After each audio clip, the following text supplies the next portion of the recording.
জয়নুদ্দিন, ছেলের নাম আবুল কাশেম। গাছ কাটা গা দা দিয়ে কেটে বাপকে বস্তার ভিতরে ভরে গরুর ভিতরে দিয়ে দোধ দিয়ে বাধা দিয়ে সোজা পালিয়ে চলে গেল। শুনে অবাক হবেন, আমি মিথ্যা কথা বলি নে।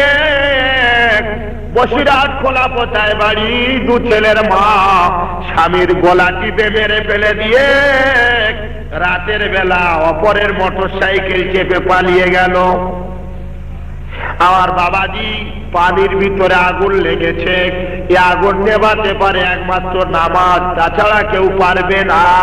ওরে সিপিএম এর ছেলেরা, ওরে তৃণমূলের ছেলেরা, ওরে কংগ্রেস আরএসপি ছেলেরা, তোদের পা দুটো ধরে বলে যাচ্ছি, মানুষ মারা পার্টি করিস না, তওবা করে দে, নামাজের পার্টিতে চলে আয়। আল্লাহর ভালোবাসা